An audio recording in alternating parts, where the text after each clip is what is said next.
रुक जाना नहीं तू कहीं हार के, कांटों पे चल के मिलेंगे साए बाहर के। रुक जाना नहीं तू कहीं हार के, कांटों पे चल के मिलेंगे साए बाहर के। ओ राही ओ राही ओ राही ओ राही। ओम शांति। मैं BK हेमलता, मुझे प्रायः सभी अन्नू बहन के नाम से जानते हैं। मैं वर्तमान में अभी अपने घर में बच्चों को शिक्षण कार्य प्रदान करती हूँ। सन 2006 में मुझे ईश्वरीय ज्ञान प्राप्त हुआ, तभी से मैं ईश्वरीय परिवार से जुड़ी हुई हूँ। मेरे जीवन को आगे बढ़ाने के लिए आदरणीय बड़ी बहन जी और अन्य सभी छोटी बड़ी दीदियों का सानिध्य प्राप्त है और मैं अपने जीवन में प्रगति कर रही हूँ। हमारी थीम जो अभी है प्रोग्राम की, काम करो ऐसा कि पहचान बन जाए, ध्यान धरो ऐसा प्रभु कि मेहरबान हो जाए। ध्यान धरो ऐसा कि प्रभु मेहरबान हो जाए। इस थीम के थ्रू हम सभी में ऐसी प्रेरणादायी बातों को हम बताना चाहते हैं जिससे कि हम स्वयं में भी परिवर्तन करें और औरों में भी परिवर्तन लाएं। तो इस कहानी का जो शीर्षक है वो है जीवन वही है जो आप हैं। एक समय की बात है, एक छोटा सा गांव था। उस गांव के बाहर सुबह सुबह एक बैलगाड़ी आकर रुकती है। उस बैलगाड़ी पर बैठा हुआ व्यक्ति उस गांव के द्वार पर बैठे हुए बूढ़े व्यक्ति से पूछता है, आप मुझे बताएं इस गांव के लोग कैसे हैं। वो बूढ़ा कहता है, मित्र, अजनबी मित्र, क्या मैं तुमसे पूछ सकता हूँ उस गांव के लोग कैसे हैं जहाँ से तुम आ रहे हो। वह व्यक्ति कहता है, उनका नाम और उनका ख्याल ही मुझे घृणा और प्रतिशोध से भर देता है। उन जैसा दुष्ट व्यक्ति इस गांव में कोई ही ना होगा। आप उनका नाम ना लें। उन पापियों के कारण ही, उन शैतानों के कारण ही तो आज मुझे वो गांव छोड़ना पड़ा है। बूढ़े व्यक्ति ने कहा, क्षमा करें, इस गांव के लोग और भी बुरे हैं क्योंकि मैं उनको वर्षों से जानता हूं। आप अपनी बैलगाड़ी वापस ले लें। इतना कहकर वो बैलगाड़ी वापस मुड़ी ही थी कि तुरंत एक घुड़सवार वहां आ गया।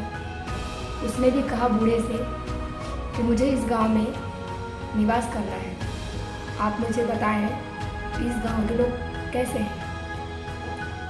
उस बूढ़े व्यक्ति ने कहा, क्या मैं आपसे पूछ सकता हूँ कि उस गांव के लोग कैसे हैं जहाँ से आप आ रहे हो। घुड़सवार ने कहा, उन व्यक्तियों की याद आते ही मेरा हृदय आनंद से भर जाता है, मेरी आंखों में आंसू आ जाते हैं।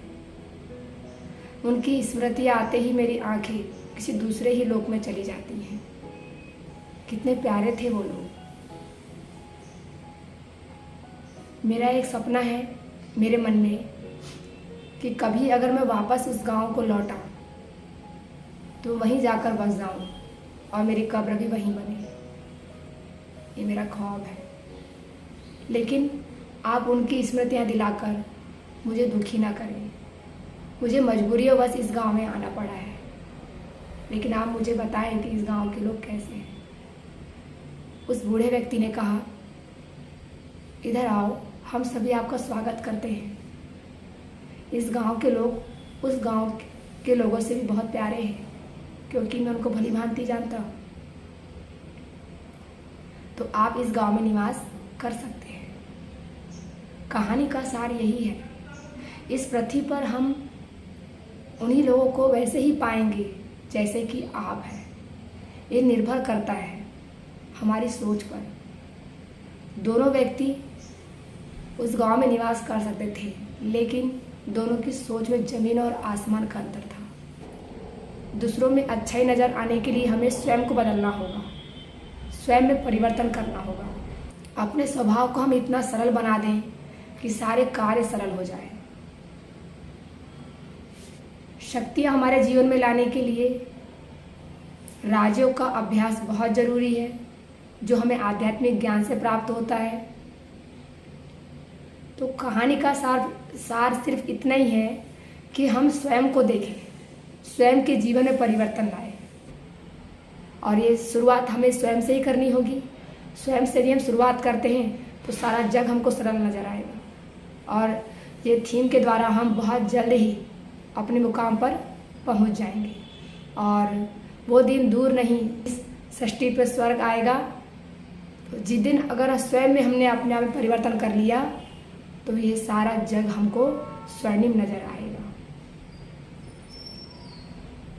इस कार्यक्रम के लिए मैं हमारी सभी दीदियों का और जो महानुभाव है उनका तहे दिल से बहुत ही शुक्रिया अदा करती हूँ, जिन्होंने हर एक के कार्य को देखते हुए उन्हें आज आगे बढ़ाया है। बहुत धन्यवाद करती हूँ। और अंत में इतना ही कहना चाहूँगी कि नदी में गिरने से कोई व्यक्ति मरता नहीं है, वह मरता तब है जब उसे तैरना नहीं आता है। उसी प्रकार हमारे जीवन में समस्याएं अनेक आएगी, लेकिन परिस्थितियाँ समस्या पैदा नहीं करती हैं। समस्या पैदा तब होती है जब उन परिस्थितियों से हमें निपटना नहीं आता है। तो सबका जीवन एक संघर्ष है, परिस्थितियाँ आएंगी, लेकिन उन परिस्थितियों से निपटने के लिए हमें आध्यात्मिक ज्ञान का मार्ग अपनाना होगा। और जो हमारे बड़े हैं, जो हमारी आदरणीय पूजनीय दीदी हैं, जो उस मार्ग पर हमें लाती हैं, उनका हमें जो ज्ञान है उसको अपने जीवन में धारण करना होगा। तो स्वाभाविक है कि हमारे जीवन में परिवर्तन अवश्य आएगा। अच्छा, ओम शांति। रुक जाना नहीं तू कहीं हार के, कांटों पे चल के मिलेंगे साए बाहर के। रुक जाना नहीं तू कहीं हार के, कांटों पे चल के मिलेंगे साए बाहर के।